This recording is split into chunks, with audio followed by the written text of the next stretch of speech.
We might be too young to have a spotted cow, but we are both diehard Packers fans. I could talk about this for hours. He was my legend. He was my quarterback one. Taysom Hill, forever in my heart. We have a kind of a reputation of being the young and diehard fans. How was that, Dr. Pepper Taysom? Amazing. Okay, good. Let's keep it under 25 minutes, all right? Welcome into episode 109 of the Underage Packers podcast. I am Joey, and I am, as always, joined by my great friend, Big B.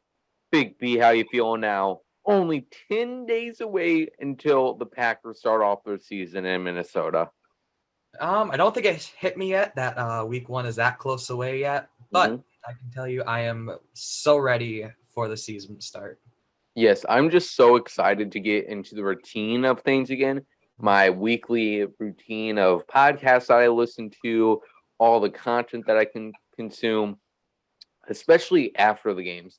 After the games, like those 3 hours after, when you're kind of just like you've had too much soda, your body is kind of slow, you've been sitting on the couch for 6 hours, but the Packers won, so that alleviates everything. You're watching post-game press conferences, you're watching gut reactions, you're reading stuff from people all over the internet, and then the next day you listen to podcasts.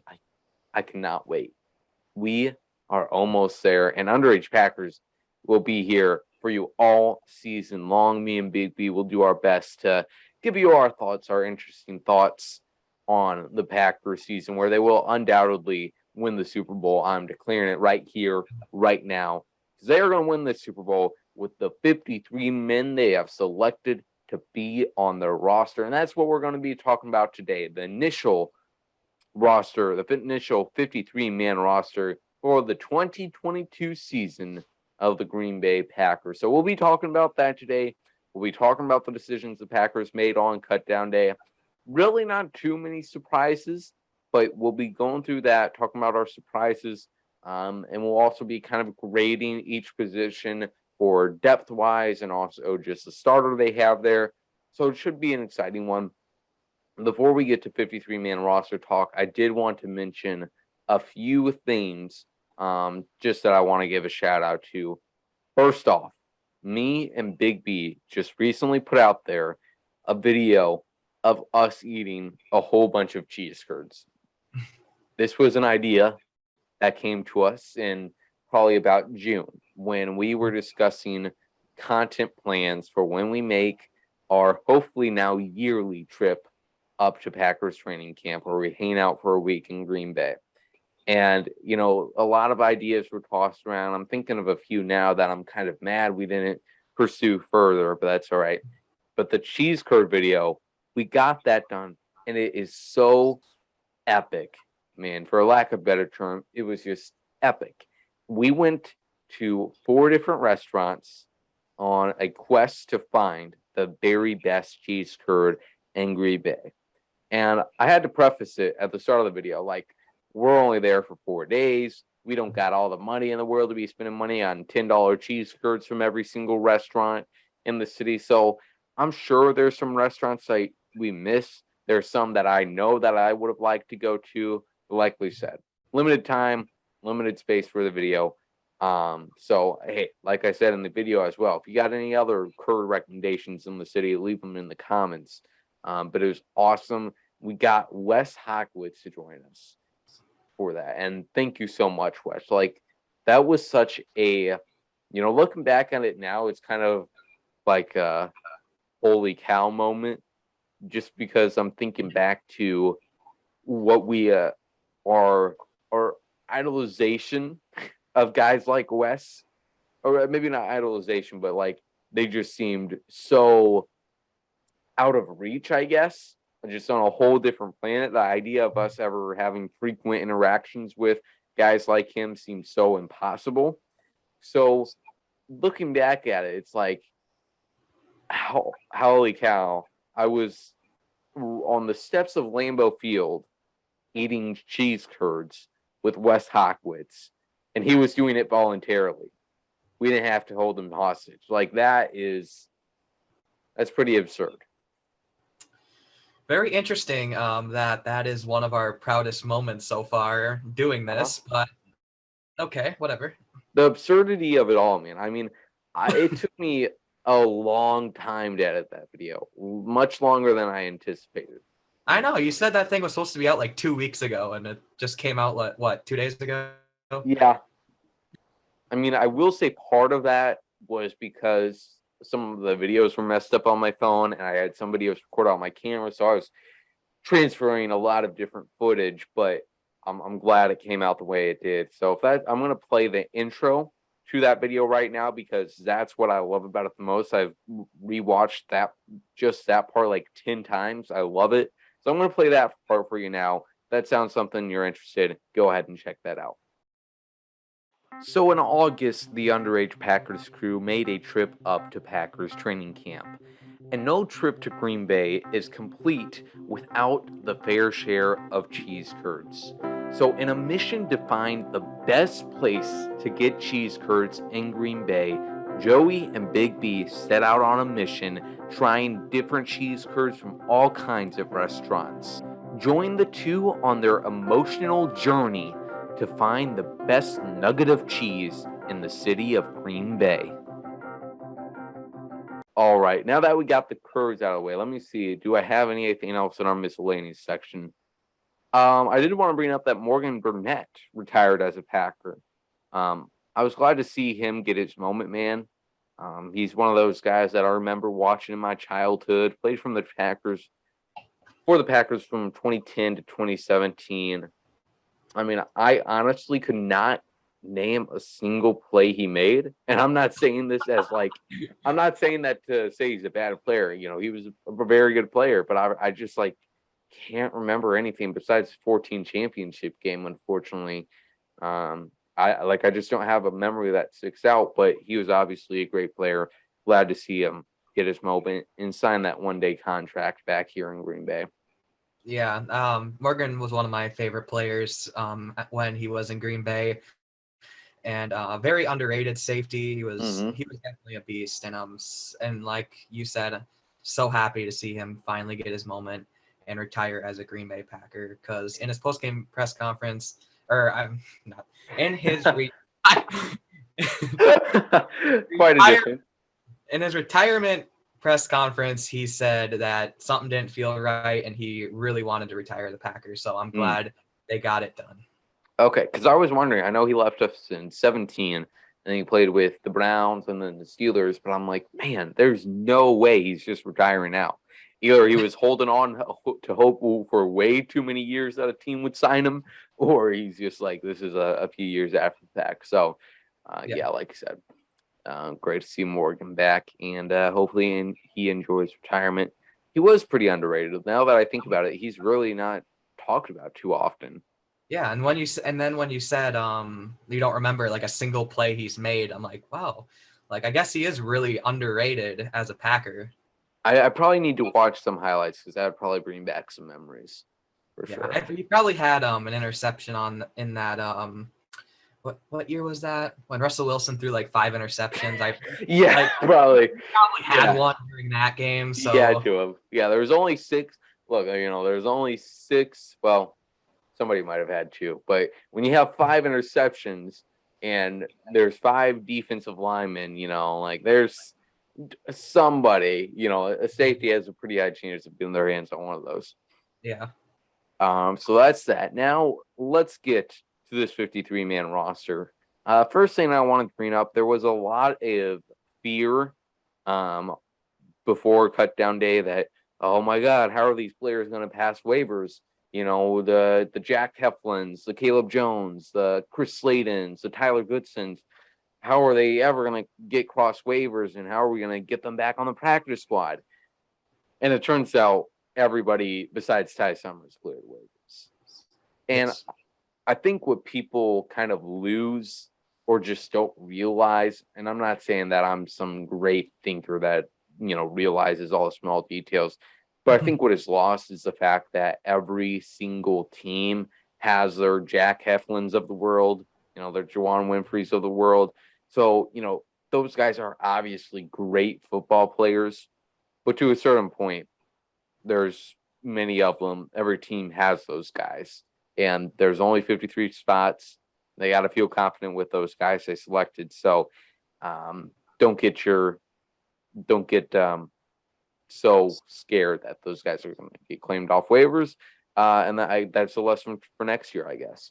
Yes, and let me just mention, like, it's kind of wild that out of everybody we released, the only person to get claimed was Ty Summers. Like, he's probably like the worst one out of everyone we released, and he was the one to manage to get claimed. I mean, good for Ty, but like, yes. Yeah, it is kind of funny. Yes. All right, one more thing I wanted to bring up here. Zach Tom. Can we give him a shout out? Shout out Zach Tom, man. Dude played 36 offensive snaps, allowed 0 pressure, and had a PFF grade of 87.4.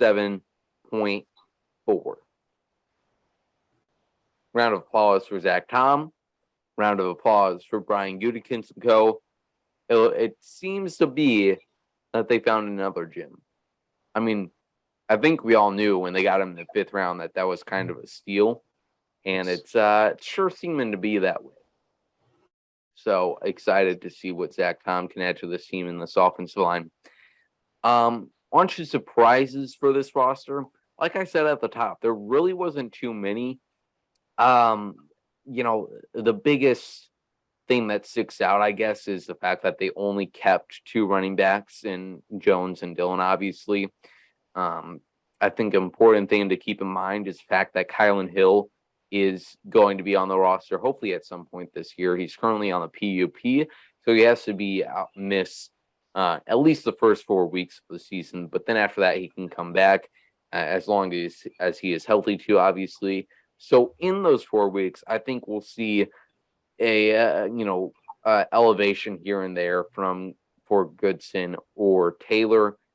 Also, just the fact that this is the initial roster, that's another thing that's really lost. I know it's easy to get caught up in the fact that, they have to cut down from 70 to 53, and that's their roster. But that roster is not locked in at all. There's so much turnover that, the roster on August 31st is a very different one than the one that will be on January 1st, 2023. We've already made a signing and therefore a removal from the roster on day 2, the day after the cut down. So a lot of stuff happens. And I doubt they'll go into a game unprepared at running back. I did see a few people bring up the fact that Amari Rodgers got some snaps in the preseason game against the Chiefs on some end rounds. I don't think he had anything directly in the backfield, though. And I get what people... One snap lined up as a running back. Okay, interesting. What was he? Did he go out for a pass or did he run it? I think he ran it. Okay, so I get what people are saying in the fact that he can sometimes be, a chance for Dillon and Jones to catch a breath, but Amari Rodgers is very much not a solid backup option. If Jones or Dillon goes down, you cannot have Amari get more than 12 carries. You don't want that. So, but like I said as well, stay calm. Packers figure it out. They will be prepared.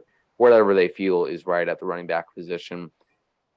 Only other surprise, I guess, to me was that Rasheed Walker made the roster. Dealt with some injuries. Didn't look too well in preseason when he got his chances. But, hey, the Packers obviously think he's a project. He showed a lot of potential at Penn State. So, and I think especially since he was a draft prospect that a lot of people had their eyes on, I think thinking there by the Packers is that there's a lot of teams that just recently watched his college scout or college film, and they saw the potential, so they want to keep him on the roster now, make sure no team gets their hands on them to see if they can turn him into a great tackle in this league. I disagree with that. I thought Rasheed Walker did a very good job in Kansas City, and I think he actually helped himself making the roster. Before that game, I didn't think he was making the roster. But after I looked back and a couple people on Twitter mentioned how good he played, like I thought he was going to make the roster. I had him on my 53-man roster prediction, and I ended up being right on that. So I disagree with you because Walker actually had a good game. So, There we go. Disagreements are a good thing for a podcast. You know what? Why are we even having a discussion if not? Yeah, I think that's the first time we've ever disagreed. I know. I'm trying to think back. But yeah, that's interesting. Yeah, but I mean, he did probably play well. I did not watch the Chiefs game because that was so incredibly boring. So I didn't rewatch it. So there's that. Walker makes roster. Anything else that stuck out to you on this roster or any surprises, Big B? The fact that they kept Juwan Winfrey over Samori Toure. I get why they did it. They would rather have the potential over Juwan Winfrey and Samori Toure. But at the end of the day, I mean, it's not going to be a Super Bowl make or break release. But we got him back on the practice squad. So at the end of the day, I guess it doesn't really matter that we cut him. So, but that was really the only surprise cut that really actually shocked me. Yeah, I don't know if my ears are wrong or if you said it in the wrong order, but Samori Toure made the roster. Winfrey made the practice squad. Yes, if I might have messed that up. Okay. So yeah, there's that. Other than that, really no surprises. No Josh Sidden or Mike Daniels type cuts. So that is a roster. Let's go through now and kind of just grade each position. Won't spend too much time on every single position because we don't have all day, man. We want to be done by week 1. But just give us some brief thoughts on the depth and the starters there and how we feel. Starting off with quarterback, there's really no question. Yeah, I guess there is a little bit of a talking point here, especially coming off the preseason with Jordan Love. You know, the thought has been, over the past year, you know, if Rodgers goes down, then it's screwed anyways. Who cares? But I think with how this team is built and what Jordan Love showed us in the preseason, I don't think Jordan could lead us to the playoffs. I certainly don't think Jordan could win a playoff game. But I do think if it is a situation like 2017, 2013, where Rodgers misses a stretch in the middle of the season, I don't feel unconfident in Jordan Love. I don't feel too bad about Jordan Love being able to at least keep the team in the playoff hunt, and then Aaron Rodgers can push them ahead to the playoffs for a playoff run. I don't feel bad about that. Big B, do you agree? Yeah, I actually do agree. Okay. I mean, you just look at this defense, I think is going to be such a key part. I mean, that's the most basic opinion you've heard on every single Packers podcast episode you've listened to this offseason. But the defense is obviously going to be a key part to this Packers team. And also, it's not like the passing game is going to be as crucial as it was with Aaron Jones and A.J. Dillon now. They can carry that team a little bit. And Jordan Love, all he has to do then is not mess it up, I feel. And I think he can do more than that. I think he showed that in the preseason. Sorry, I was glitching. I feel like there's a case to be made that the team the Packers have in 2022 is comparable to the situation that the Eagles were in 2017 on their Super Bowl run, and why Nick Foles was able to lead the team from week 13 to a Super Bowl win. Like, that was absurd.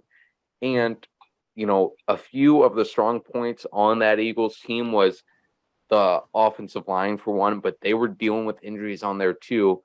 But their defensive unit was great. They also had Rasul Douglas. So, like, they're pretty much the same. There we go. I mean, that's all I need to hear. They have Rasul Douglas. We have Rasul Douglas. Exactly. So, like, if I think we might actually need Rodgers to go down now just so we can have the backup quarterback with Rasul Douglas luck. Yeah. But that's just a theory. So, hey, I don't know how comparable those two situations are, but that's just my line of thinking there. I think it's a possible one. All right, that's quarterback grade. We'll give it an A plus. Running back, we've kind of talked about it enough just in this episode. That's an A. Tight end, this is kind of an interesting one. You have Tunyon, Lewis, DeGuara. You all feel pretty confident in that they can at least fill their role. You have Tyler Davis, who had a up and down preseason, but we know his how the coaching staff feels about him at least. So we'll see where he gets involved. I mean, I guess on the offense, you could say that tight end is kind of a weak point, but I look at those top three guys and I'm like, all three of those are three players that have very specific roles that they need to fill, and I feel very confident they can fill them. Hopefully, there's no rust on Robert Tunyon. Hopefully, he's good to go and back in his 2020 form where he's catching a touchdown almost every week. It would be good maybe to have another blocker in there, just with the way Matt LaFleur's offense likes to work. But hey, we'll see what additions they make through the season. For the tight end position, just because I have still a few questions about Tunyon, about Davis, I'll give them a B minus as a grade. Big B, do you have a grade for them? Just because of Tyler Davis, I would like them to upgrade over Tyler Davis. I want to say a B, but I think I'm going to roll with a B minus as well. Okay, yeah, I'm still waiting to see on Tyler Davis. Yeah. Man, he used to be an underage Packers fan favorite, and he really blew that one. I know he did. Going on to the big question mark at wide receiver, you have Allen Lazard, Randall Cobb, Sammy Watkins, Romeo Doubs, Christian Watson, Amari Rogers, and Samari Toure. Man, what a group. And there were some wide receivers that were cap casualties or just didn't make the roster. For some teams around the league, Amir Smith-Marset from the Vikings. There was one from the Dolphins, I want to say Terrence Williams, that didn't make the team too. And I think they're fine with what they have now at wide receiver, but I would not mind seeing one of those two guys added. I think they'd be fun to watch in this offense. Just add another piece to it. But I don't see that happening. Although this definitely isn't a strength of this Packers team, I am really interested to watch pretty much every single one of these players and how they perform this year. Randall Cobb, if he stays healthy and if Matt LaFleur and the Packers offensive staff actually gives him a solid, consistent role week in and week out, I think he can be really productive. Sammy Watkins, same thing. If he can stay healthy, I think there's already a role there for him just by default. Allen Lazard, see if he can handle the pressure of being the wide receiver one, at least for the start of the season. Has the trust with Aaron Rodgers more so than Watkins, Dobbs, and Watson, at least. With the two rookies, just seeing how they develop early on in the season. And then Amari Rogers, I think, is going to be really exciting. I hope he has a breakout year, or at least more than his rookie year. Big B, any thoughts you want to add on this wide receiver room, and what's your grade? Just that there's a lot of question marks with this group. So many players with so much potential that I would like to see get involvement in the offense, like Romeo Doubs, Christian Watson, and of course Amari Rogers. But I'm gonna give this group a let's go with a B. I'm gonna give them a solid B for this group. Yeah, I think I'd agree with you there. Offensive lineman, man, the fact that I'm referencing Big B's 53-man roster graphic here. The fact that I have to go to halfway through line 3 to see somebody that I don't think is a capable starter, that's awesome. Like, there's only 3 guys on this list that I'd be holding my breath if they went out on the field. you know, I don't want to get to all backups, but as individually, I would be fine with these guys out there. Obviously, David Bakhtiari, Elton Jenkins, hopefully they're staying on their recovery path and will be out there sooner rather than later. Yash Nyman, Zach Tom, John Runyon, Royce Newman, Josh Myers, Sean Ryan, Rasheed Walker, Jake Hansen. Great group, great young guys that have been developing for a few years now. I give that group I'll give it an A. But that's with David and Elton out on the line. But just with those names, an A. Big B, what's your grade for them? I'll give them an A-. Okay. I think that's fair enough, since you don't know how Zach Tom will do against like a Nick Bosa's of the world, and we just don't know what the exact offensive line will be week 1. Yeah. I'm just gonna give it an A-. Okay, that's a good one. Back to the 53-man roster tack. You had Caleb Jones get cut and not make the roster. I think he's going to be a guy to watch over the next few preseasons. It definitely seems like he can be a Yash Nyman type. Stay and develop on the practice squad over a year or two, and then just come out and be a capable starter. He's not just a brick wall with no skill. He has some good technique, and I'm excited to watch him develop over these next few years. I love during the preseason games where I would watch him for like a couple plays. Mm-hmm. And like, there's at least 1 or 2 plays where he just absolutely tosses the defensive lineman 5 yards. It is freaking hilarious. I love when they are in their stance pre-snap, so they're like crunched down, and then you just see this dude that's like hovering over them.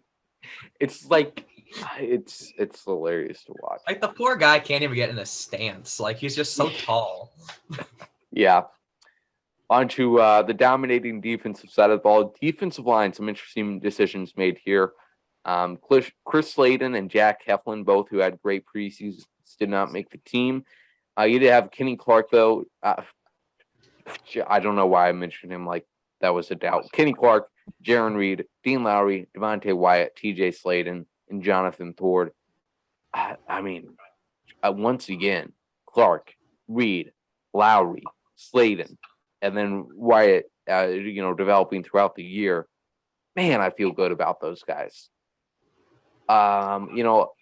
Just with Kenny Clark in there, that's enough. I'll give it a B plus though. What's your grade, Big B? I'm as well gonna give it a B+. I think we finally got depth at the defensive line, and we finally got Kenny Clark some help. So I'm just so excited to see this defensive line feast this year.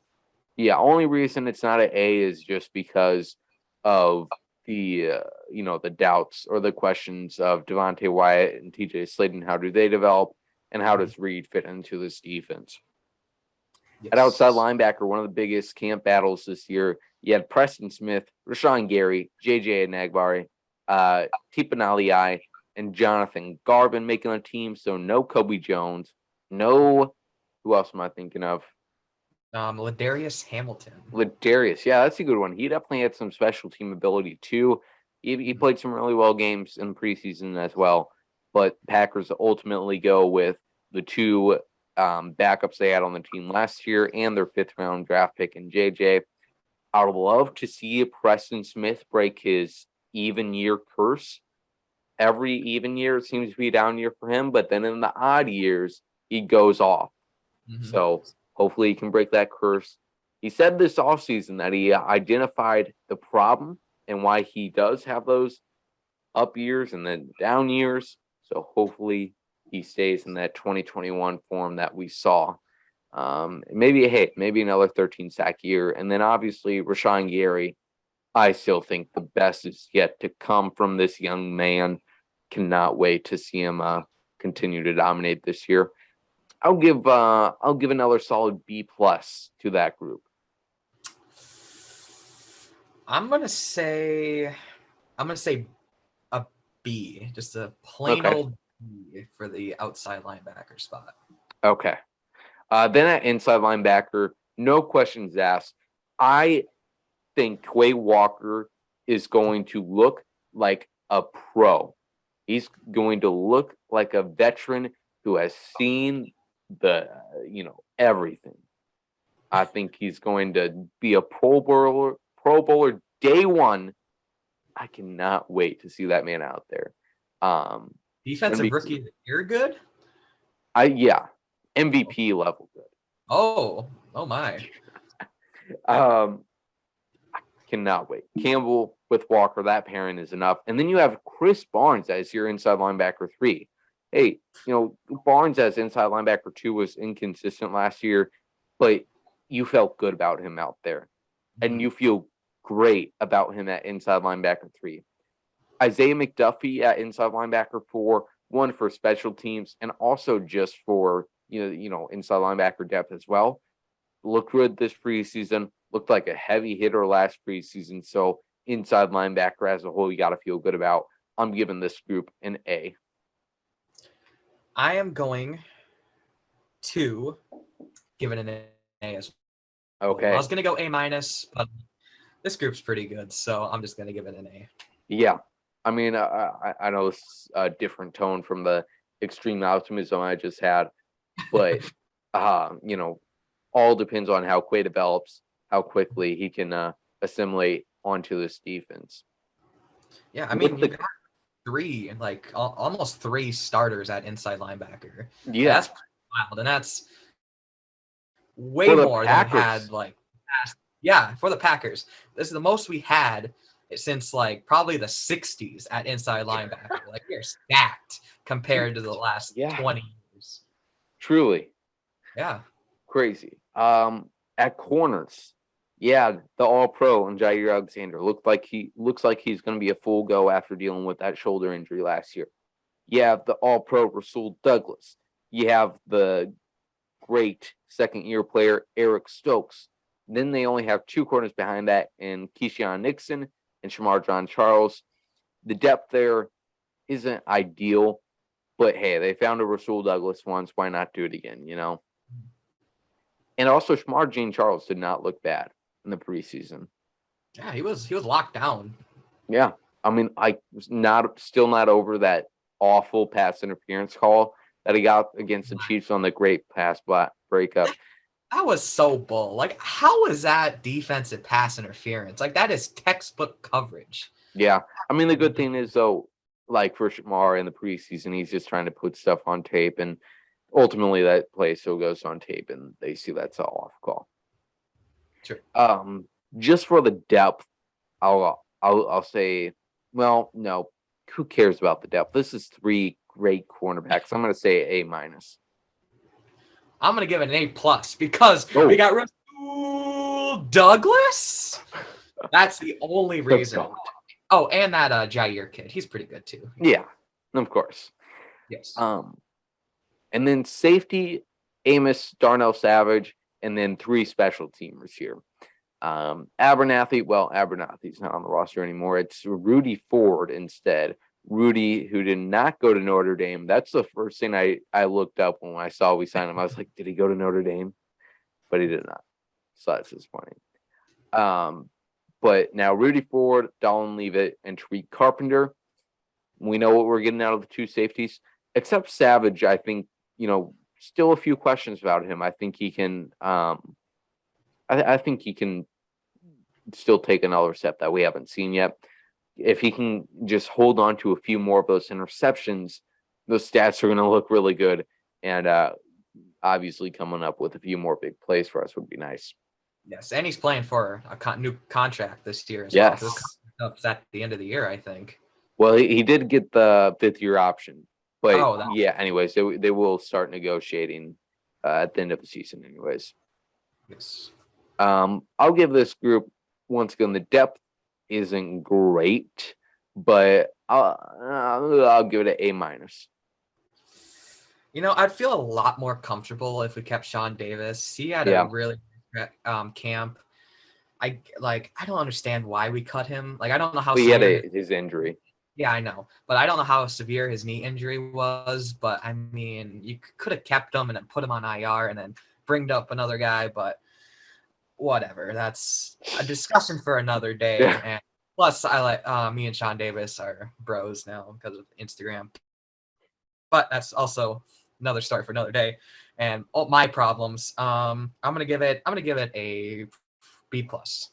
Okay. I had so much nonsense there that I did not have to say, but whatever.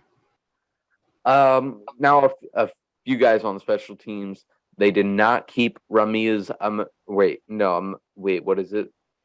Ahmad. I know it's Ahmed. Ramiz Ahmad. Okay, something like that. I'm sorry, Ramiz. They did not keep him. They kept him on the practice squad, but Mason Crosby, they feel confident that he'll be recovered from his knee injury and be ready for week 1. And then you have punter Pat O'Donnell. He looked pretty good in the preseason and at camp. And then Jack Coco is who they're going with at long snapper. So hopefully, please, God, they just don't. I cannot take another bad special teams this season. I'm not even going to grade the special teams. They don't deserve the worthiness of a grade after the performance in Kansas City. Oh, all right. So yeah, special teams. I got low expectations for you. I got low expectations. I expect those expectations to not be met. I know that makes no sense. Well, I guess I should say I have low standards and I have even lower expectations. Okay. Let's end it off here by reading off the practice squad quickly. Nothing, of note here, really, just guys that get familiar with, so you can be you can look smart and know their names when they're called up for one of these games here. You have quarterback Danny Etling. For running backs, you have Tyler Goodson and Patrick Taylor. Wide receivers, you have Packer legend, who is back for his second run with a green and gold, Travis Fulgham. You have Juwan Winfrey, Caleb Jones at offensive tackle. For the defensive line, you have Jack Heflin, Chris Slayton. Outside linebacker, Kobe Jones, Ladarius Hamilton. Inside linebacker, Ray Wilborn. Corner, Rico Gafford and Keandre Thomas, who both look pretty decent in the preseason. And then safety, they signed Micah Abernathy back to the practice squad. And then Ramiz Ahmed, obviously, at kicker, like we just mentioned. So that is your Packers practice squad and 53-man roster. The squad that will be getting Super Bowl rings.